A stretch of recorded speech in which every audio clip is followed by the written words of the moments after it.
Hi sa admin at sa lahat ng Spooky Fires. Meron akong gustong ibahagi sa inyo. Ito ay tungkol sa kuya ko na Seaman. Naikwento niyo sa akin dati na he's being hunted by a demon. Hinugulo si Kuya Enting ng demonyo lalo na sa kanyang panaginip. Ang gusto ng demon, pagsilbihan siya ni Kuya kapalit ng kapangyarihan at karangyaan sa buhay. Just last week ay napanaginipan niya ulit ito. Sa kanyang panaginip, ipinakita sa kanya ng Diablo ang mangyayari if ever tanggapin niya ang offer o hindi. Kunento sa akin ni Kuya ang nilalaman ng kanyang panaginip through messenger. Ito ang sabi niya. Sa panaginip ko, ay may kumatok sa pintuan. Alam kong panaginip yun dahil blurry ang paligid ng cabin ko. Pinapasok ko naman. Isang lalaking gwapo na naka-Amerikana. Pinaupo ko siya sa upuan at umupo naman ako sa kama. Sabi ko, sino ka? Masikat ako sa pangalang Lucy.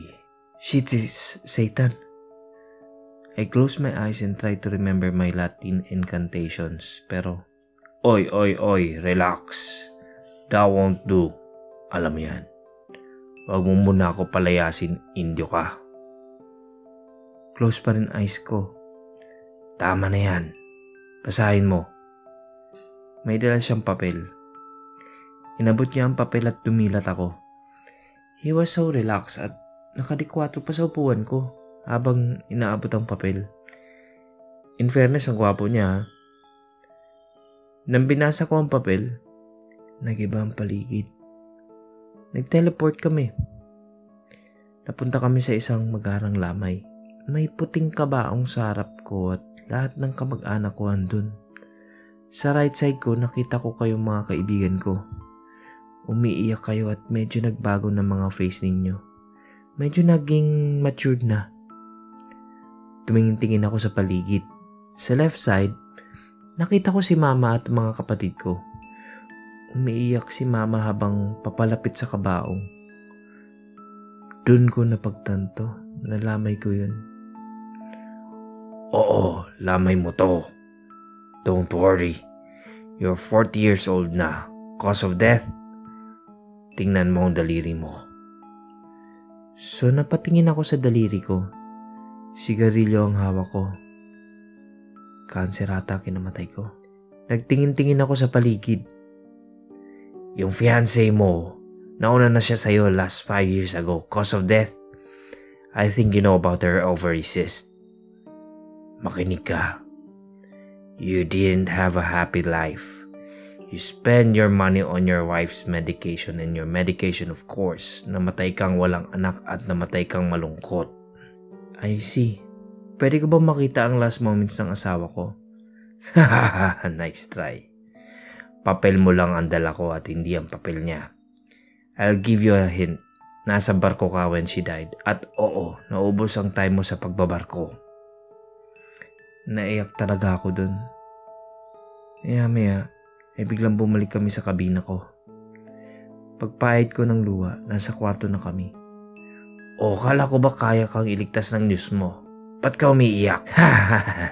So weak. Nakadikwato pa rin siya at nagsindi ng yosi. I have another papers here. Kabaliktaran ng unang papel. Eto. Nabot ko at binasa ko ang Latin. Then na-teleport kami sa bagong senaryo. This time, naglalaro ako sa casino.